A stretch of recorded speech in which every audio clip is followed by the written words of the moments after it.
Hi, everyone. So before we begin our chat today, I just want to acknowledge the traditional custodians of the lands that we now call Australia.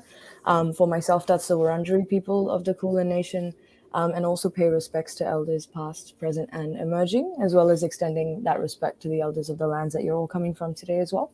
And I also want to acknowledge that sovereignty was never ceded. I'm Niharika, she, her pronouns. I'm a mental health and lived experience advocate and social worker in training who focuses on supporting and growing the capacity of the multicultural mental health workforce. And I'm so excited to be here today and facilitate what I am sure is going to be an incredibly insightful and thought-provoking conversation. I'd love to pass to our wonderful panelists for their introductions. So I might start with you, Jahin. Absolutely. Thank you so much. So my name is Jahin. My pronouns are he, him.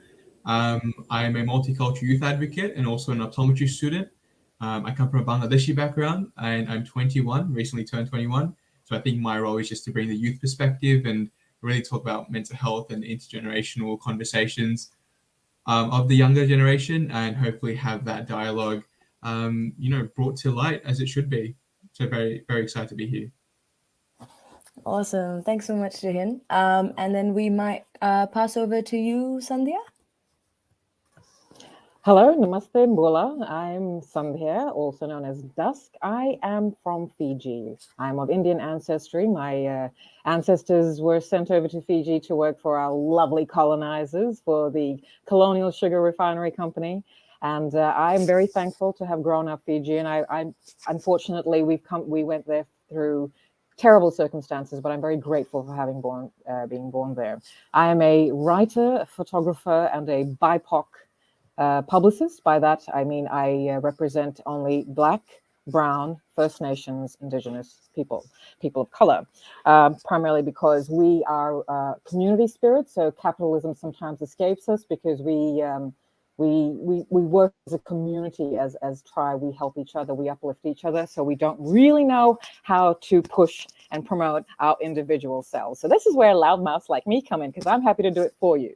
I'm also a model. I've been modeling for 35 years. I feel it's insignificant in my early years. Who cares if I was a model in my 20s? I don't really, but I'm 50 now. I'm a brown woman. I've got gray hair, I've got wrinkles, I've got stretch marks, and I've got cellulite. And I think it is now more important than ever that I be visual. So I'm very happy to put myself visually, physically on the line there, because it is about visual representation. And my role, my purpose, I feel, to my younger generations is, even though I also look up to younger generations, I feel it's my role to be a lighthouse, to just show the paths that can be taken, and that so this is, just my role. That's what I think. That's who I am. Amazing. And it's so good to have you here. And I know, I'm very honored. Thank you. To hear your insights. And I might pass over to the lovely Anam as well. Hi, everyone, and Assalamu alaikum. My name's Anam. I was born and raised in Pakistan and also in Malaysia and Brunei, and then found myself in Australia when I was 18. I am a teacher by profession, a learning specialist specifically, and I also volunteer as a Muslim community advocate, whether that's on political platforms or within the community. And my passions lie very much in representing Muslim women, because I find that very often our representation is quite archaic or stereotyped, and is blind to the many ethnic groups that we come from as well. There's 75 different ethnic groups in Melbourne, and we're all usually lumped together. So my role here is just to, I guess, speak as a third culture kid, someone who's visibly Muslim in Australia, and also someone who's quite used to being prejudged, I guess, or stereotyped as well. So I'm really looking forward to discussing how, I guess, my upbringing has contributed to some of that, and how I personally am pushing through it, specifically for my stepson and my little daughter, who I don't want burdened by the trauma that I carry. Oh, folks, we are in for some good conversations today. Thank you so much to all of you for your introductions. I already want to ask you questions. I'm taking notes as we go, but we might just do a little bit of general stuff first, and then we'll hop into the questions too. So today we're going to be chatting about intergenerational trauma and dialogue, and obviously for most of us, this isn't a conversation that's too far from home. And maybe it'll help to start with some definitions as well, just so everyone's kind of on the same page for our attendees. So intergenerational trauma refers to trauma that gets passed down from those who directly experience an incident to subsequent generations. And you know, it begin with a specific event affecting just the individual, traumatic events affecting multiple family members, or something that's quite common and something I know we'll start to unpack a little bit today is collective trauma as well, around larger community, cultural, racial, ethnic, and other sort of groups and populations. So in light of that, our chat today will focus on the relevance and the importance of that intergenerational dialogue, and that's between those sort of subsequent generations. And it sounds like we're going to get to hear sort of different lenses on those particular perspectives. I just wanted to say also, just as a side note, that if anything does upset you, either as a listener or panelist, please let the team know, either in the chat or myself. And of course, please reach out to the relevant services as needed, and look after yourself. If you need to step away, that's also fine. We want to keep safe. Awesome. So let's get into it. We might start with some broader questions first, and then kind of get into the nitty-gritty as we go. And happy for anyone to jump in with this first one. And actually, it'd be really good to hear from all of you. So what have you folks generally understood to be intergenerational trauma, and what would it sort of look like? And actually, I might throw to you, Anam, because you did mention about sort of the want to process your own before it kind of, with your kids.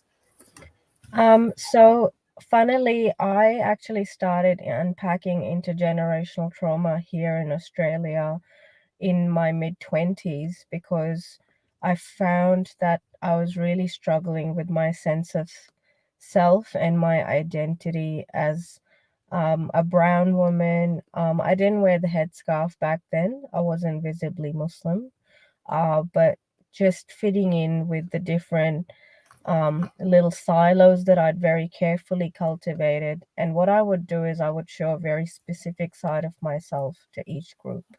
So no one really got to experience the full me, because when I unpacked it with a psychologist later on, it was quite apparent that I was quite ashamed of quite a bit of where I came from.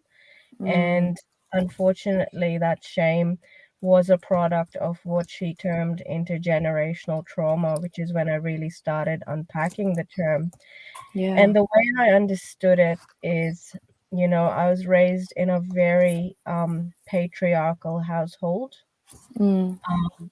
And the women were usually in survival mode while they were carrying the most of the duties of the household and the mental load, but they were never treated as the ones responsible. So we were a very subservient, quiet group. As a child, that's what I learned to internalize, you know, the saying, the famous saying, kids should be seen and not heard. In our case, it was also, you know, out of sight is better, because if you're out of sight and not seen, then there's less chances of you doing something wrong or saying something that might trigger sort of the male family members. And there's a bit of Stockholm Syndrome going on as well. So I'm not sure if you guys can relate, but the women would very much almost act as enforcers for the men, just to curry favor and survive. And that sort of became an internalized thing. I noticed that if you were good to the men, they were good to you, and that's how you sort of got things done, really. So unfortunately, that's what I brought forward as a bit of a cultural product, which I learned later, you know, why my family sort of behaved that way. And then I also learned, you know, on both my parents' side, there was a lot of trauma from the India-Pakistan partition,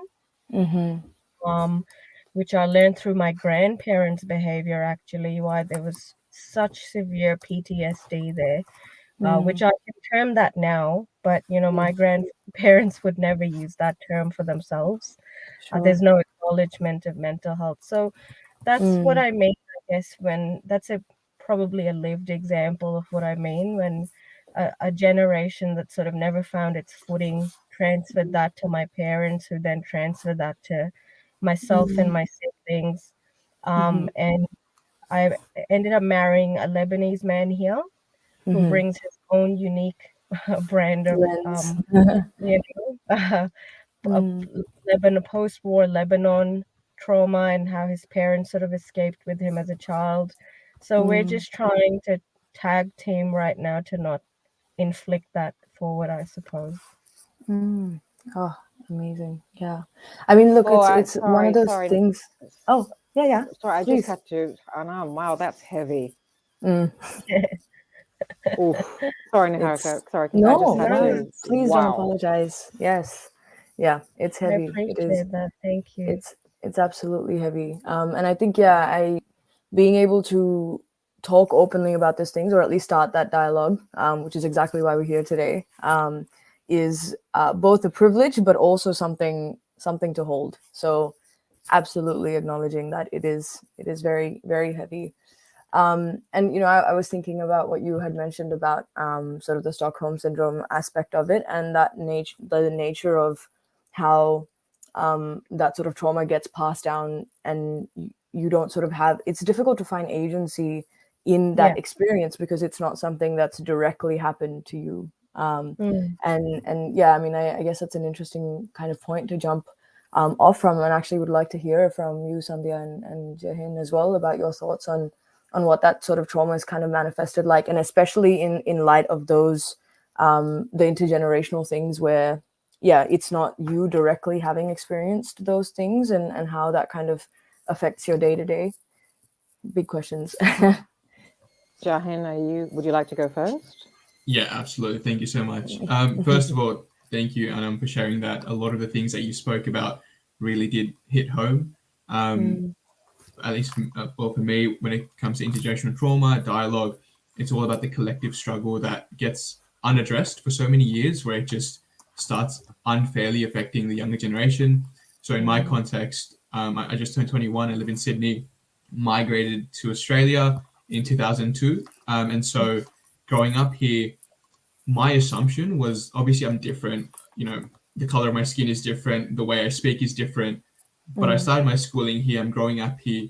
Surely I should be fitting in. I'm learning the same things. I'm, having the same identity as my fellow peers.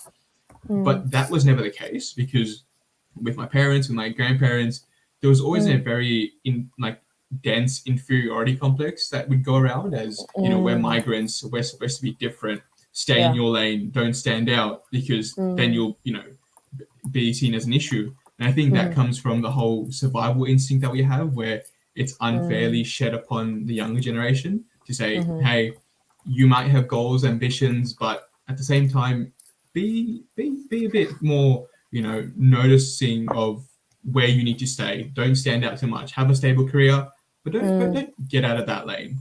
And I think that's something that's affected myself with a lot of self-esteem issues at a young age, social anxiety, but also a lot of young people of color growing Yeah. up. As you mentioned, I know a lot of people in their mid-20s who, might have graduated university, have a degree, start their jobs, but only now are they realizing, okay, I've got so much of this that's been, just built up in me, and I don't know how to address it. I don't know how finding my feet, my role in a society, my role in a job, and now they're, suffering from it. And I think the unaddressed nature of it is just something, a lot of young people are suffering from, and I think more conversation needs to be done in that capacity as well. Oh, for sure. Yeah. And actually, yeah, the role and the strengths piece is an interesting one as well, isn't it? Because I feel like often the importance of talking quite frankly and openly about the struggles, the really heavy stuff, is, yeah, I mean, that can't be understated, of course, but I guess it also provides an avenue to then start thinking about how those roles and those strengths could kind of be incorporated into your sort of journey, I guess, moving forward. And actually, Sandhya, if I could throw to you on that, how sort of what role would those sort of ancestral strengths and decolonization in the being able to sort of integrate all of those learnings into how we move forward? What role might that have in this journey? We're really getting into it. Like, it's been No. 5 minutes. That's we're a there. really heavy question. First of all, I really need to be transparent about something.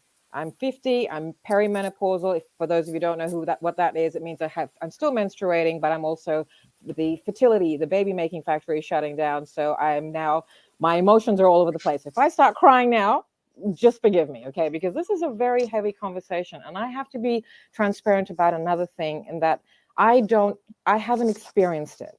And the reason why I haven't experienced this intergenerational trauma, I don't carry it within me, is because my mother ate it. It stopped with her. She didn't, because my upbringing is very different. I was brought up by traditional Indian parents. I'm Hindu. I'm not particularly religious. I don't believe in an idea of praying to some entity outside of myself. But I am Hindu. I am traditional. Fiji may be, not from the mainland of their sea, but we're still, we have our lingua franca. We speak Hindi. I'm North Indian ancestry, but it doesn't, other than being all very exotic and beautiful and feeling an ancient connection, I am, for all intents and purposes, an islander Indian. So we are different, but we're still strict. And the colorism and the culturism and the racism that we have to put out. I do need to state that Indo-Fijians, and my apologies if I offend anybody by stating this, but we are the slaves of Fiji.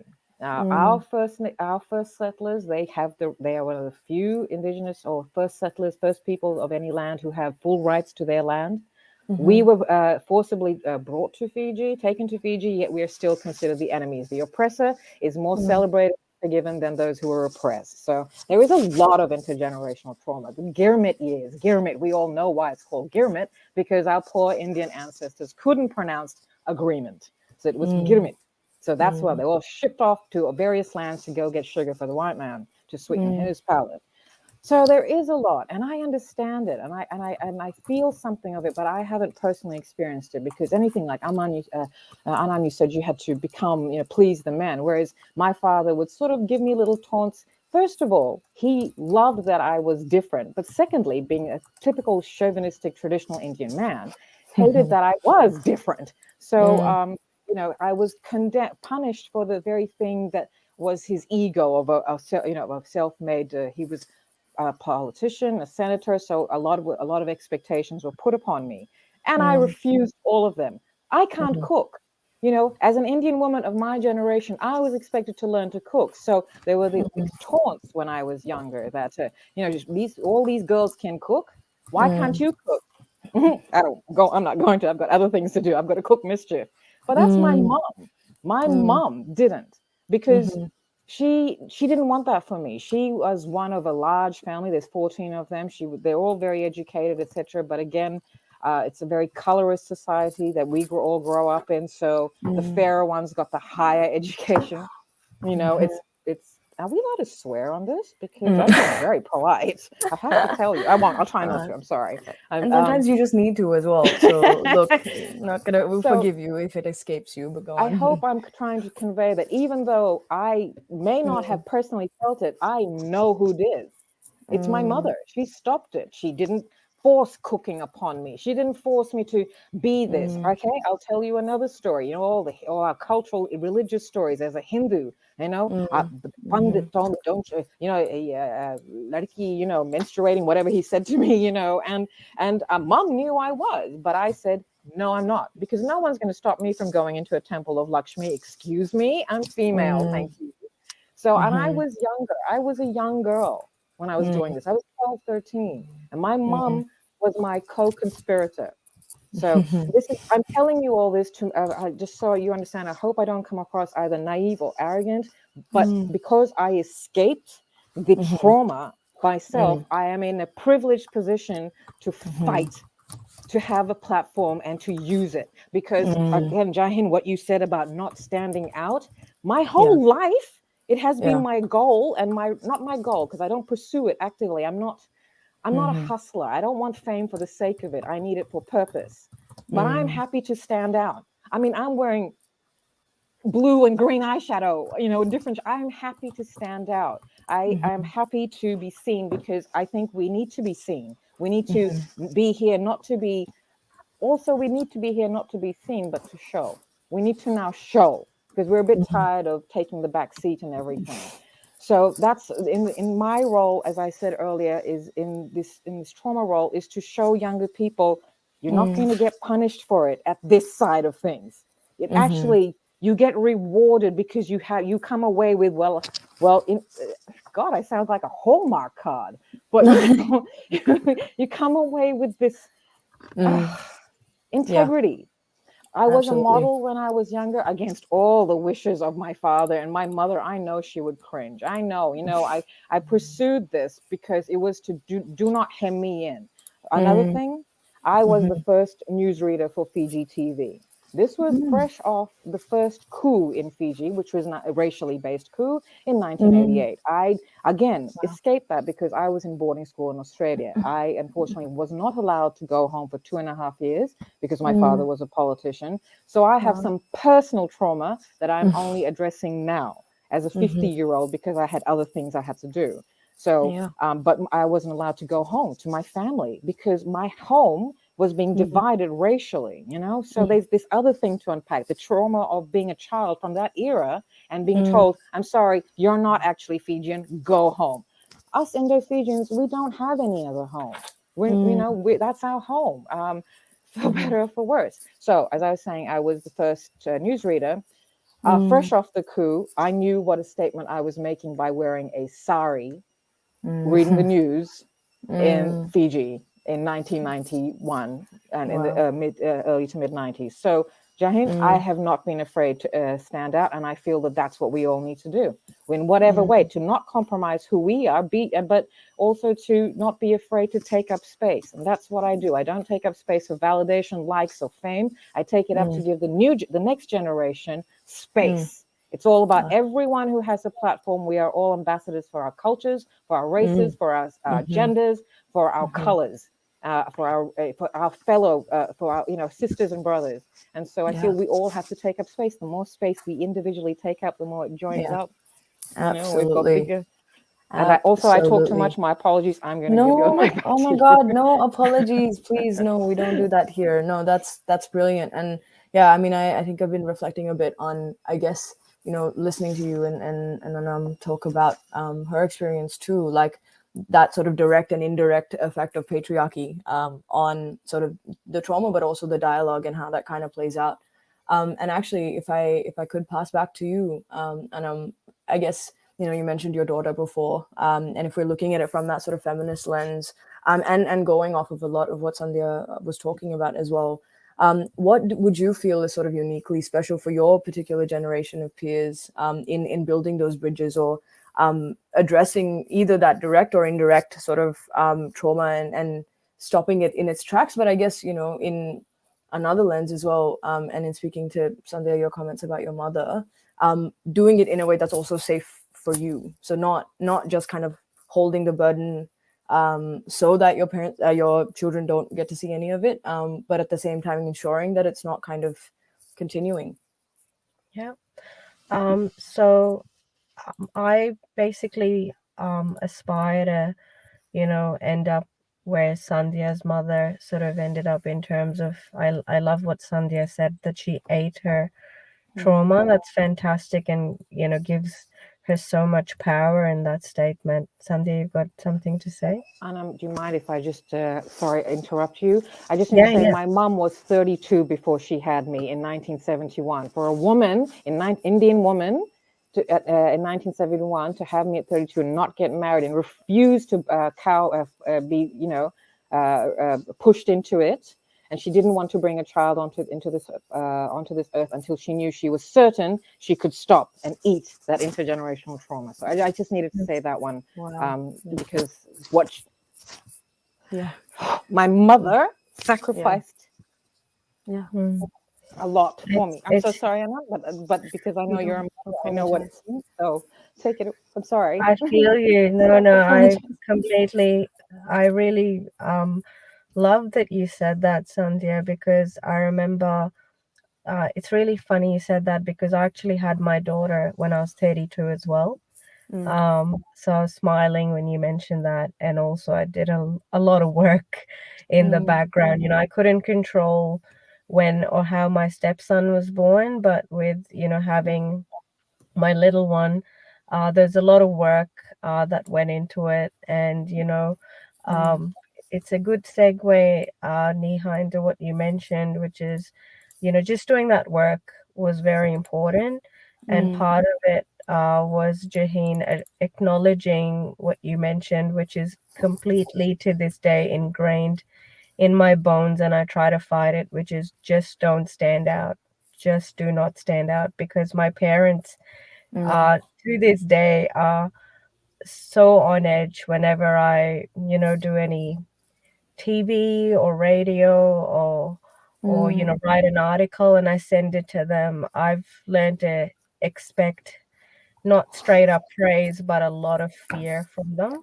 A lot of Yeah. fear. I can almost feel it in the writing. Oh my God, she's written an article again, like discussing racism, and she's talking about Islamophobia.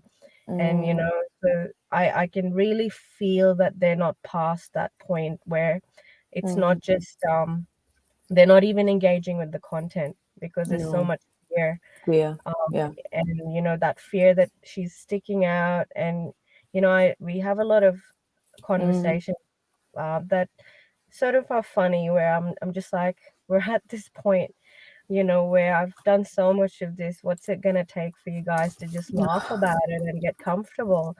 Yeah. And they do acknowledge that. And in terms of being grandparents, I've noticed that they have not transferred any of those expectations onto Wow. my children at all. And I Mm. think that's because all what I've done is started putting really clear boundaries in terms of what I want to take from my parents' style of parenting, and what I 100% don't want to take, and it involved a lot of very firm and polite conversations that, I don't want any comments about my daughter's skin tone, because all I remember from my childhood, and you've all done it, is colorism. And Always. Yeah. all I remember is, my mother's family lamenting my skin tone, because, oh my God, your mom's so fair, and look at how dark you are. And oh, what a waste, what a genetic waste. Look at how light skinned your mom's family is. And I know and then my poor sister was born with the same skin tone as me, and that was another double whammy for everyone. And unfortunately, that's predominantly how my perception of my looks was formed.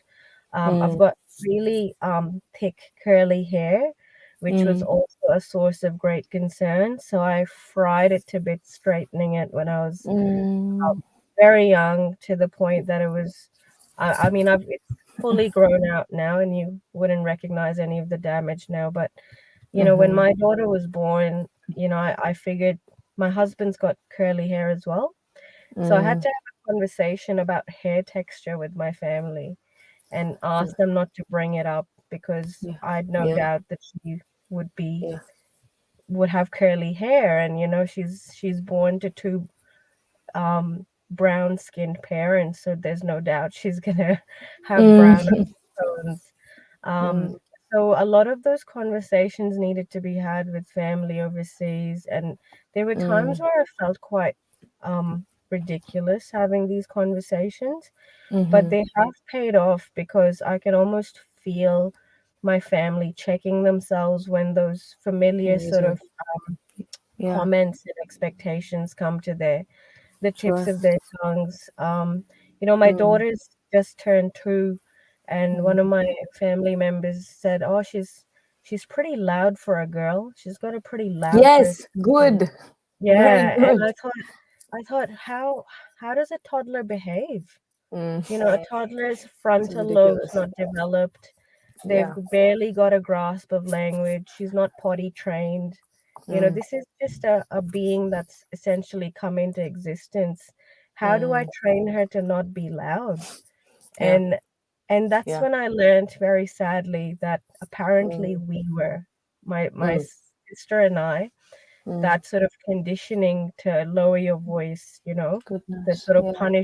punishing and the reward cycle, apparently I was told as a suggestion, was started quite early on.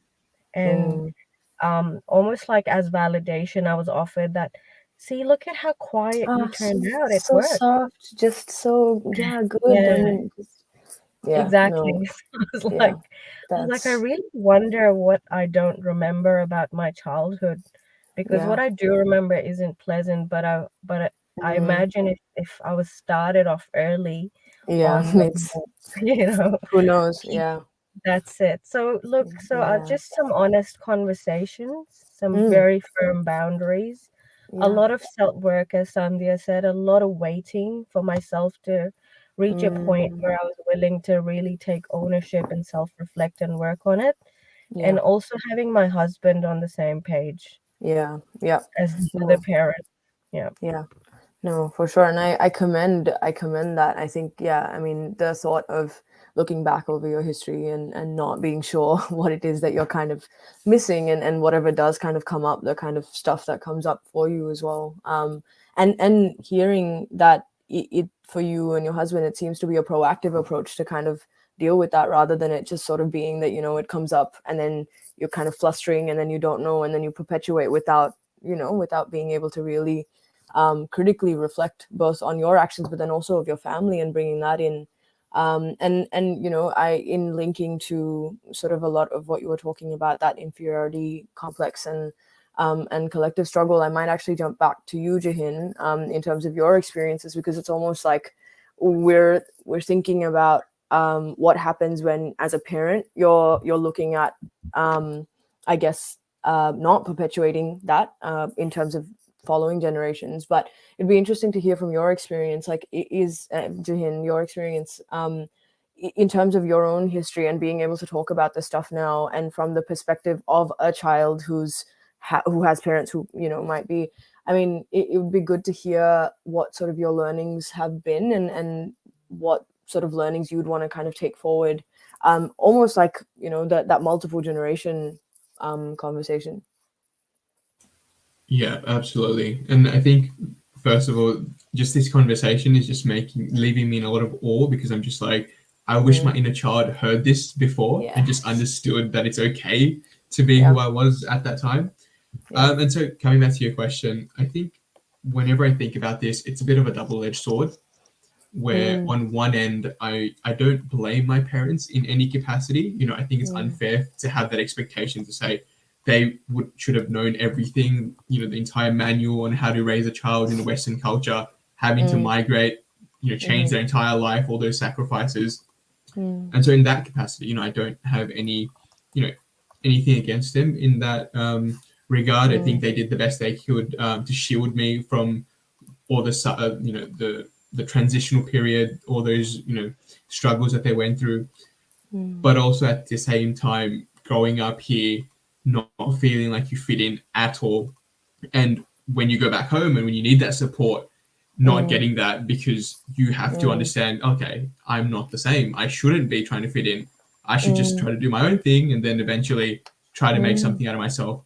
It is very isolating. I've had many times in my life where I just felt like, what's the point? Like, what is my purpose anymore? Because it's just like, I'm trying to get support from my immediate environment, my school friends, my school environment, and I'm not getting that because I'm different. But then when I go back home, when I'm trying to get support from the people, Also closest different. to me, it's like, where do I go? And you just fall into this cycle of trying to discover who you are, but at the same time, what do you value? What values make up your identity? And so I think it, poetically comes back to what Anam and Sandhya mentioned, where it's my responsibility now, where I feel like I need to break that for, the kids I may have in the future potentially, to say, hey, this is what I suffered. This is what I went through. I will do whatever it takes to not make sure that you go through that. And again, it comes down to having a conversation, having the right intentions. Sandhya mentioned this, being purposeful. It's good to have influence. It's good to have, fame and all these things. But if you're not using the platform to help other people, what's the point? It's very tokenistic in nature. It's just there for the sake of it, and that doesn't help anyone but your own ego. And so I think being intentional with purpose and creating a community, speaking to other people, in the last 2 years I've spoken quite a bit about mental health in the youth advocacy field, and what I noticed from other young people is something I never thought I would ever receive. The conversations, people saying, hey, I've been through this for the last 10, 15 years of my life. I've never spoken to anyone about it. And it just brings a lot into perspective that we're all struggling so deeply. And the only reason where we feel alone or isolated is because we just don't talk about it. We don't have the courage or to overcome the fear. And that's not their fault. That's not our fault. It's just how we've been systematically, I guess, programmed in society to do so. So I think, again, it comes back to having a conversation, not only between young people in your community, but also with your parents, having that honest, back and forth dialogue to say, hey, I don't blame you. It's not your fault, but let's talk about it. Let's ensure this doesn't continue for my younger siblings, for instance, for my potential children in the future, for children right now who are, growing up, going through school, just having that honest dialogue. Yeah. No, amazing. Oh no, okay, you're back. Okay, cool. You're just frozen for a second, but you're back. And absolutely right. And we've actually had some pretty cool comments and questions coming through, and ones very relevant to this conversation. I think all of you have briefly touched on the importance of conversations in being able to address this, and obviously those intergenerational conversations as sort of the vehicle towards change. But it would be good to get your ideas on sort of those practical avenues in which to approach it. I think a lot of the time when this stuff is touched on, it's quite vague. It's be honest and be open and be forthcoming, and all of these are important, but really thinking kind of critically about how that kind of applies when you are approaching those conversations. It would be awesome to kind of get your thoughts, and we might start with you, Sandhya. In a lot of what you were talking about, being able to be that voice and really kind of charging forward, and how would we approach that conversation? How can we raise that awareness? I'm not going to resonate with everybody, because the way I look at things, I'm not a bull in a china shop. I don't believe in being aggressively angry. This is an age thing. I was angry before, and I think youth need it. You need to have a bit of a fire burning in you, but don't let the anger overcome you. So, so I don't know. Let me just rethink. I've lost my thread here. Anyhow, I'm sorry. It'll come back. Say that. No apologies. So in addressing that fire, and in being able to put it towards sort of constructive conversation between those generations, what are those sort of practical things that people can think about? That's right. And I was saying that I won't resonate with this because okay, look. First of all, can I go back to my mother again? Because she's the real hero of my story. I've been given, her selflessness made me selfish. And that was her point. Because we need to be a little bit selfish to take up that space and to stop. How about this? In lockdown, who is the one, if you've got two sets of people walking towards each other, you've got a brown or black set, you've got a white set. Who moves out of the way? We're always so accommodating. We're the ones who apologize. I'm sorry, I'll get out of you. Oh, mate, whatever. Whatever we do, all the Aussie Yocker-isms we do to just really fit in here and be more Aussie than you guys, mate. But her selfishness made me selfish. So I've never had a problem living in all my worlds. I speak Hindi, I speak English. I can riff in and out of pop culture, talk about Bollywood, talk about, Hollywood, talk about any wood I want to. Because I don't find people looking at me because I'm a curry. I've been called a curry muncher. I'm like, and your point? Don't get it. So I've never had to apologize. And I will attribute this to my mother's sacrifice for me, because she never apologized to me. Anam, you talked about colorism. When I was born in Fiji, but I was brought up in England, and we went to the then Bombay because of my father's work. So we lived in there. So I then came up with the colonizer's accent, and which was praised in Bombay because, oh my gosh, she's got a British accent, ooh. And then going back to Fiji, another colonizers thing. Whoa, are we whitewashed there? It's crazy colorism. So, you know, I as soon as I got to Fiji, it was freedom, sunshine, barefoot. I'm going in there, you know. My goodness, my mom, you know, her friends. Kala ho jaye na ladki. You know, she's getting black, you know. Ooh, and mom's like, so, and I know what it took. I know what it took for my mom to just go, so I can't stop Sandhya. I know what it took because she had the fact that other people will look at her and say, you're not a good mother. You've lost control of your child. Your child is not your pride. She's not your validation. She's going to bring shame upon your family. But my mom wasn't thinking about herself. My mother was thinking about me. And so that's where, as I said, not many people are going to resonate with what I'm saying, but it requires a great deal of selflessness to be to do what you have to do for the next generation, be it your own flesh and blood or somebody else's. I have stepchildren who their father identifies as indigenous. So, and they, even though they're not of my flesh and blood, identify as Indo-Fijian. They're white, you know, white passing, but it's lovely. So they identify as that, and because I am proud of my heritage, and this is what we have to impart. And Jahin, you know, you're so young, and I'm sorry, and I understand. I went to boarding school in Queensland in the 80s. I was the only brown person for, you know, the statewide. And that is the first time I also met the First Nations people of Australia when we were celebrating the bicentennial of Australia. And I discovered how much we are lied to by history. And so, you know, there's, the only thing I can say, Niha, I don't know if I'm really the right person to give this advice, because stop apologizing for who you are. If you're not a serial killer, if you're not Trump, stop apologizing. You know, take up space. You don't have to be this aggressive, fierce, snapping all over the place. Be gentle, be loving, be kind, but take up space. And if you do have the privilege of bringing children into this world, understand what a privilege that is. They are not your resume, they're not your CV, they're not your validation. You cannot put upon them your expectations, because these are real human beings who are going to, and you're giving them, and I understand, Jahin, and Niha, I understand the parental guilt, because they've suffered so much to get to a point. They now want that reward, right? And how dare we modern children take it away from them, take away their right to be validated by look how much we did and look at our reward, because we still, and so the fine line we have to tread between being modern people of a cultural background, we still respect our parents. We would never talk to our parents in the ways that we see on modern television. And, you know, and it's just, it's the dialogue, and we need to stop being polite about it. We need to be firm and assertive and not be shy about it. And each one of us has got to just say, look, if anyone complains about you, well, they're not going to live in your shoes. And that's my other thing. My mum would say in Hindi to them, well, you want to put her shoes on? Then you can go and judge her. I'm not the hero of this. I'm very honored to be on this panel, if only just to channel my mother. And I want to thank her publicly for her acts of service. And I feel I do this for younger women, because Indo-Fijian women look to me as a bit of a guiding light, like, whoa. And I, as a 50-year-old, I also feel it is up to me to show that longevity is what is at, you know, is that's what immortality is, purpose.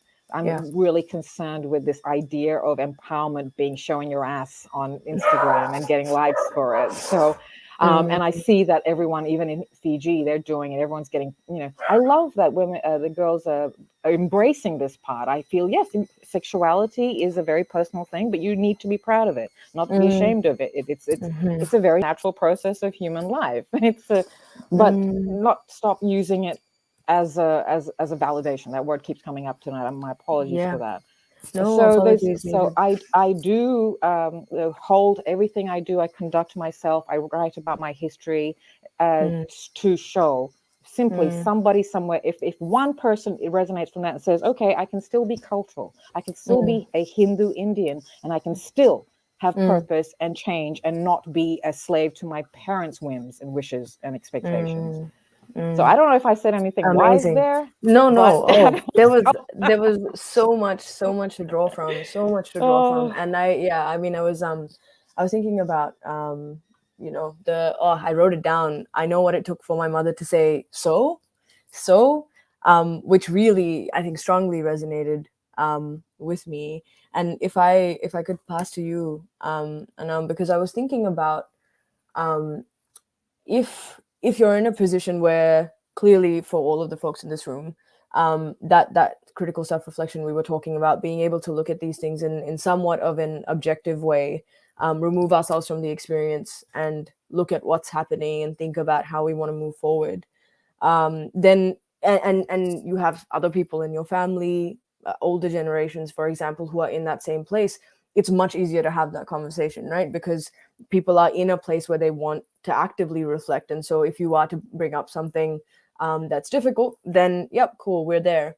But if we go to you, and you were talking about your parents or your sort of extended family, what happens if that person or that group of people are not in that same place? So if we're talking about that sort of intergenerational difference, how, I guess, do you keep yourself safe whilst still kind of putting your point across and being able to sort of be honest and be yourself? Because I absolutely agree with you, Sandhya. I feel like all of these different sort of worlds and things that we've tread to kind of get here, there's such a big part of me that's like, yeah, like I love who I am, and there's a lot of that is not going to be accepted as a part of your standard good Indian girl mentality.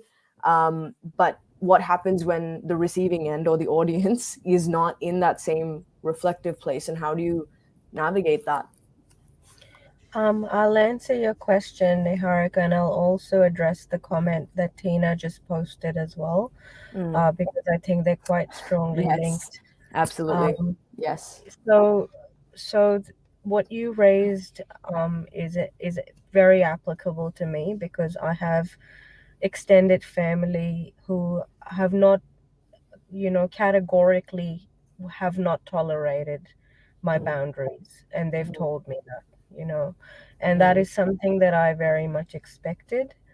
What Jahin said so beautifully and humbly really hit home for me. And I saw Mehik's comment that came up as well.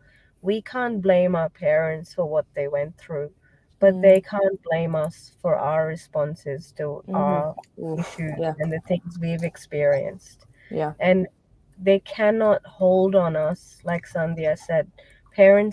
Parenthood is by definition and should be selflessness.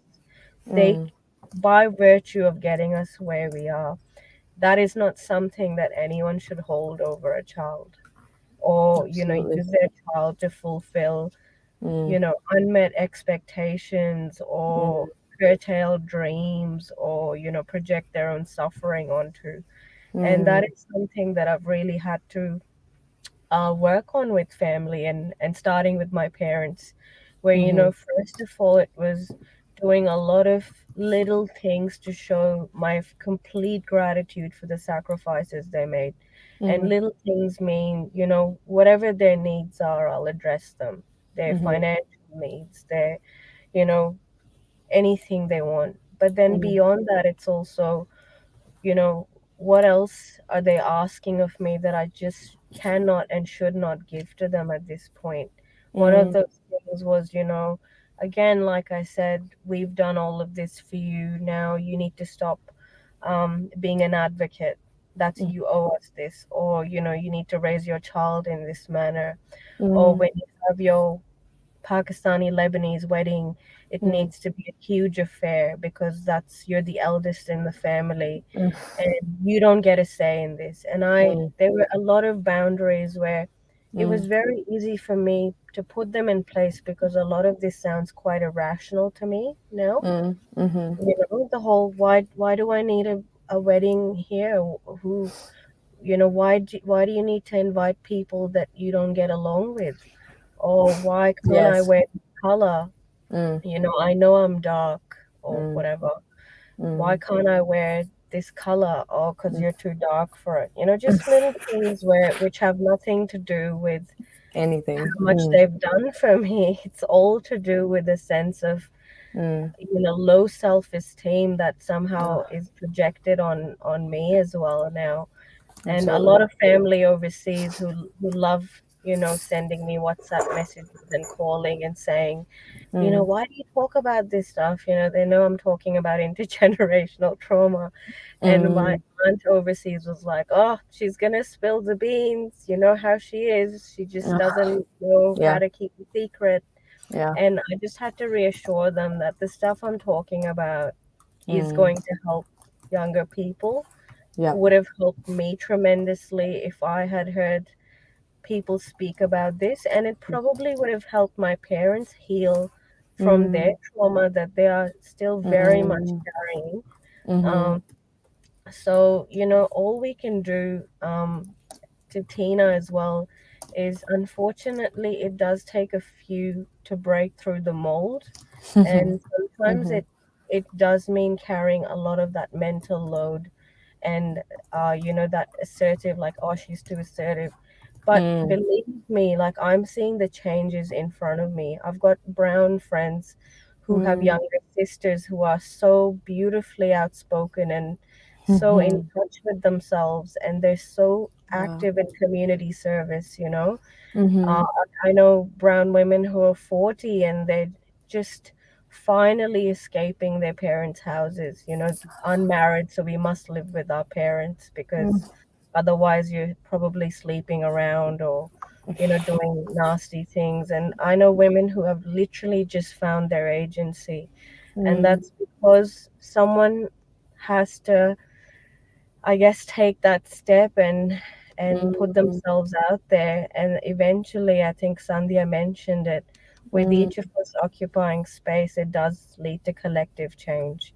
And people are watching. I know there's, aunties and uncles who are big naysayers, like, oh, Anam's rocking the boat, now she's wearing the headscarf, and oh my God, she's now representing the Muslim community. So, and now the same aunties and uncles are like, when's your next thing? When are We're you so doing proud it? of you. We're Yeah, so like, yeah, exactly. yeah. And whether they mean that or not is not important to me. What's important is that their kids are watching and they're making up their own mind, basically. So, Absolutely it powerful. takes time and takes a few sacrificial lambs, but it does happen. Yeah, for sure. No, yeah, and I mean, I feel like every time any of you stops talking, I'm like, I need like a minute, like just processing the 12 wisdom sentences that were just spoken. I mean, everything that you have said quite strongly resonating. And I just want to draw on one thing that you mentioned. So you were talking about, your family member saying she's going to spill the beans. She doesn't know how to keep a secret. And it actually probably would have helped my parents to deal with their stuff. And that is huge, I think, because I think what tends to happen as well is that when we are talking about these it's ironic because we're talking about intergenerational dialogue. But a lot of the time, the conversations that we see are quite individualistic. And of course, they have to be, right? You have to be able to recognize your own experience and the lens that you're kind of wearing.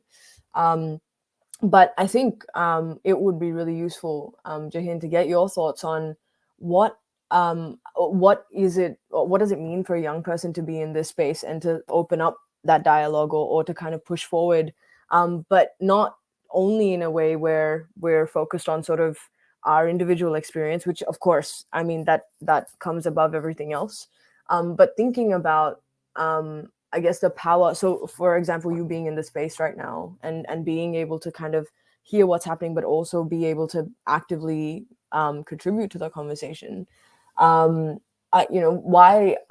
don't we maybe see enough of this happening in the sense of young people kind of being able to connect with those older generations in a way that, yeah, I mean, that's a big question, but I will throw to you, my friend.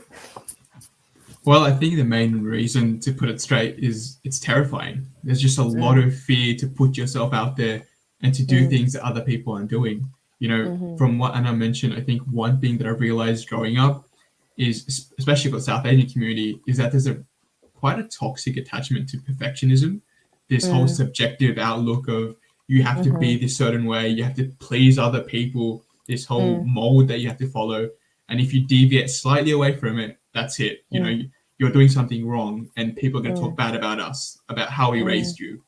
And obviously, parents, you know, see them as a reflection of who you are, but it's really unrealistic to say they'll be exactly that you are going to be exactly what they're projecting. So I think it's understanding that and acknowledging that you have to be your own person. And what Sandhya mentioned is something that really resonates with me: being unapologetically you.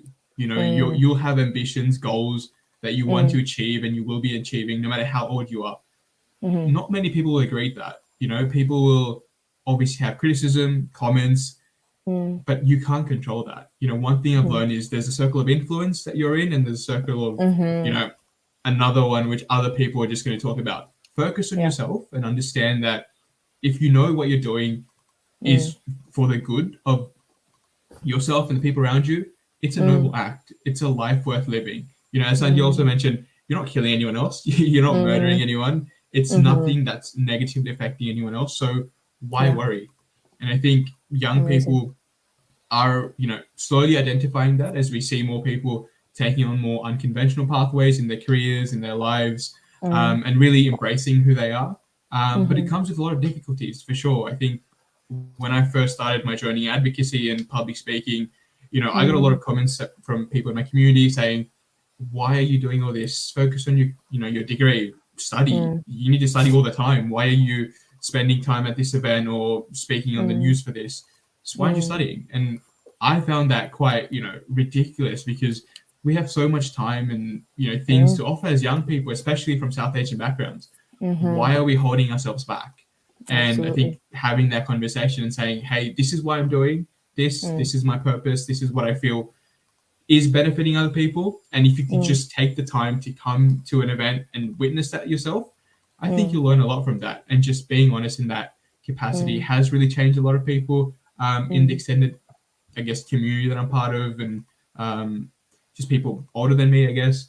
But yeah, obviously conversation is quite vague, but just being as honest as possible in how you approach it, convey it, I think is, you know, the best thing to do. And obviously it's a learning curve. It's a massive learning process that we're learning every single day on how to, you know, talk about different issues. But it needs to happen because the conversation matters. It matters for the thousands of young people right now who are, you know, suffering from it. So you know, it does matter, and it, you know, needs to happen. Amazing. We are unfortunately coming to the end of our session. So I might actually just throw to Sandhya and Anam for some final thoughts as well, as we're kind of wrapping up. Sure. I would just like to, hi, Tina, thanks for listening. And thank you for your comments. We need to embrace ourselves to become assertive. Okay, you know, taking up space doesn't mean you've all got to be Beyonce. You don't have to be me. You don't have to be Anam. You don't have to be Jahin. You can just make a step every day in your daily life to make one thing different, to not settle for what the colonizer says you're worth, or the patriarchy, or anybody who doesn't want you to live your life. And I really hate the word authentic and the term authentic self, but there is merit to it. It's just unfortunately been co-opted by the Namaste chai latte set, so I'm done with it. But you know, but it's just also one thing as a parent of a step, and as an older woman, I want to say this. You know, your parents, they mean well, and even in their stupidity, they're human beings. Speak honestly to them. And understand that parents are always going to be your safety nets. They're not your hammocks, so stop treating them like hammocks. Get off. Show your independence. If you really want to be, then you show. Be purpose. Go get some merit. And and I'm sure, you know, now that you've proven yourself, then you're. But it's an individual life, and just I sometimes feel we all like to play the victim a bit too much instead of being just go ahead and do. Tina, you don't have to be assertive. Doesn't mean loud. Assertive doesn't mean, you know, I'm going to yahoo and take my clothes off. And assertive can mean we're all assertive here. We're all very different people, but we're all assertive. And again, you don't have to be in a public space to be that, to take up space. What you can do is, as I said earlier when I started speaking, just one little step per day. making a different thought, to not apologize for craving a curry or speaking in your language, or or in public, or one thing I really love now that didn't happen 20 years ago. 20 years ago, I was the only person wearing a sari in Sydney. Now, where I live, so weird, it's almost white suburbia. I'm looking at an old Indian woman wearing a sari, just carrying a and it's so like, where am I? It's so wonderful. Another reason I know and I have hope is now op shops have Indian cultural clothing in main sections, no longer in costumes, no longer in fancy outfits. It's in the dress section. They know what a salwar kameez is, what a sari is, what a lehenga is. And I think there's hope.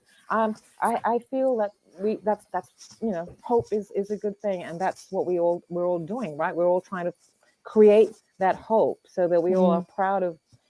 Why did we accept the default that we're not worthy? Why did we accept this, that we're supposed to be quiet? I don't know. We all come from ancient cultures, and I have this theory as to why the light skin debate goes on. I think evolution happens so well that on a planet ruled by the sun, for some reason there's a warped idea that the person who got white, blonde, and blue-eyed is the best survivor. It doesn't make sense to me that on a planet ruled by the sun, the furthest away, the most fragile is the most superior. That doesn't make sense to me. So there's some logic that needs to be applied to a lot of the things that we are subjected to. And that's when just step back, don't be angry, look back, step back, and that's it. Amazing. I get very, I have to shut up, otherwise I'll never so shut allowed. up. No shutting up is needed. No, you're great. You're so good. Anam, any final comments from you? Yep, I agree with everything Sandhya mentioned, and I just encourage young people to do what Jahin is doing. You guys, you're in the prime of your lives. I mean, I think back and think of just how much more I could have done at that age. And doing a degree and having jobs and all of that is great, but there's so much else that you can do with your time, and you guys have great potential in terms of advocacy and influence. And while it's terrifying, know that your peers are watching you and learning from you. And there's people in the comments watching. There's so many parents who think, wow, I wish I had that confidence 30 years ago, 40, 50 years ago. I wish I had that agency. So, like Sandhya said, you don't have to be the loudest person in the room to make change, but a sense of self is always very attractive, being in touch with your identity. And being politely unapologetic goes a long way, I think. Amazing. I could have not said it better myself. Thank you so much. Yeah. I just want to say, Jahin, I'm I'm in awe of you, what you're saying, and that you and Anna, what you had to juggle, and this is all really incredible. I do look to younger people because it was lonely back then when you were one of the few. Look at this. We've got look at this. You're not lonely.